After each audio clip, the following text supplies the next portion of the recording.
Welcome back to the big board. Time for a quick update. We've got, let's see, we're deep in June 28 turn of Roads to Gettysburg from Multiman. If you don't know by now, it's the great campaigns of the American Civil War. This is one of the longest scenarios I've played. Most of them typically are 4 or 5 turns, or even just a couple of turns. I've aborted a couple of longer scenarios for a wide variety of reasons, but nevertheless, here we are with an interesting situation as the Army of the Potomac arrives and hits the board. The Confederates have attempted to split the forces of the Union, and they've done that okay to a certain degree. We've got 3 corps here if we include Sickles. And we really need to get him up into this fight, and I'm hoping to activate him. Probably one of the next guys will activate, because Slocum is at fatigue 3, so he's not going to be much use other than adding the flanking bonus. And so Lee has 12, I think, either 12 or 15 factors. What is it? I'm looking at my notes here. 12 factors here.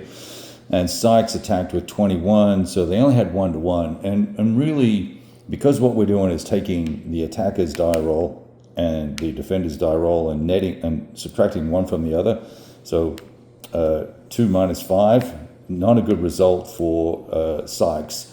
So then we look at what the DRMs are going to be, and there's a handful of them, but it really only gets it back to, I think, a plus 1 or a minus 1. I'm not sure. I'll have to check what happened. Actually, let me just pause the camera and I'll tell you.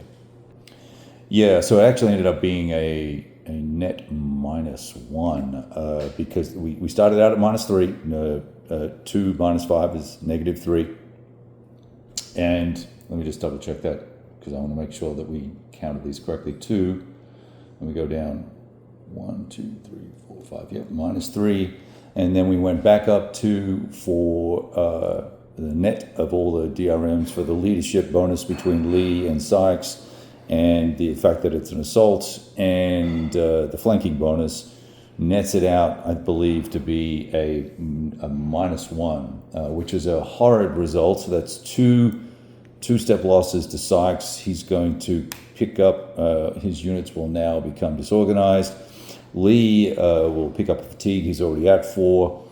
His guys they were going to be disorganized this turn anyway. So, the exhausted. The leaders will be exhausted. So, bit of a rough attack. And really, there seems to me to be only 2. Well, there are 2 key factors. You know what?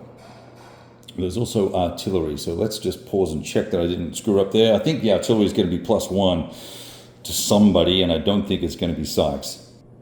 Yeah, it's actually, because it's on open terrain, it's actually going to be an additional negative 2.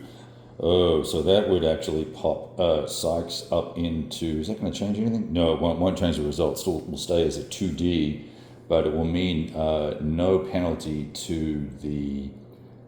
no incremental fatigue or anything like that for the defender. So there you have it.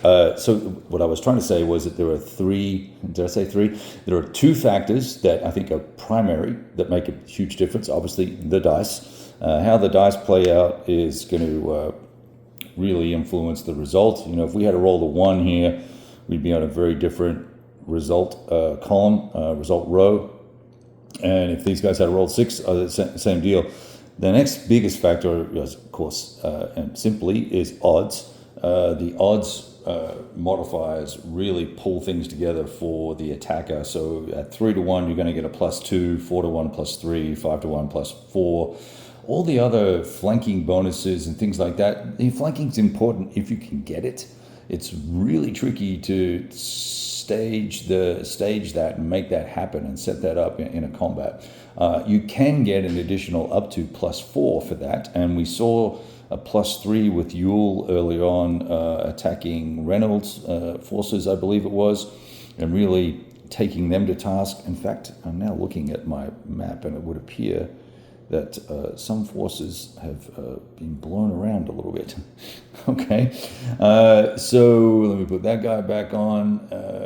Yeah, that's interesting. I had the doors open today, and I thought my table was far enough away from the wind, but apparently not. Yes, there's a fort that got blown away as well. All right, well, that is what it is. We'll just deal with that. So, nevertheless, odds, the leaders' ratings are going to matter, but you're not really going to end up, unless you've got Lee in a combat, or Meade has got a 5 as well. I think that's a 5 for him, and everything else, the other leaders are usually or typically a 2 or a 3. So at best, you're looking at a +1 or a -1 to the net result on the rows. So not a huge difference. Hill has been particularly effective over here. He's got a 4. But, if he's fighting Slocum or Reynolds or Sedgwick or Sickles or Sykes, they're all 3s, right? So he's going to get a measly +1.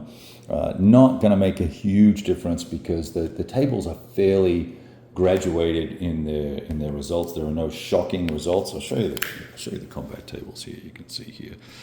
And you can see the modifiers there for each side. Not a lot for terrain, interestingly enough.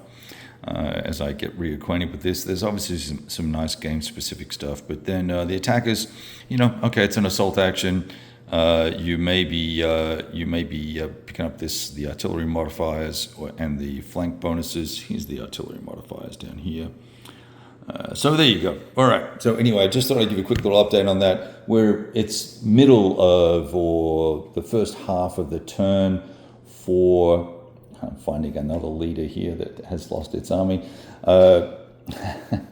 We're in the middle of the 7th turn, I believe it is. 1, 2, 3, 4, 5, 6, 7. Yeah, 7th turn, and it's all touch and go for everybody at the moment. If Meade, Sedgwick, and this force here can get its act together, that's where that fortress goes. Actually,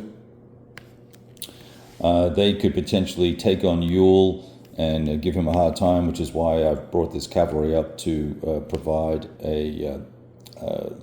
potentially provide the benefit of flanking bonus. And as you can see, Ewell is kind of strung out all on his little lonesome there, but he has a very powerful force there that I think will be okay as long as he doesn't have to retreat. Anyway, that's going to part of turn 7. Turn 6 was very much the same, with a lot of maneuvering and backtracking and guessing and who was going to go where, but lots of good fun. All right, talk to you soon.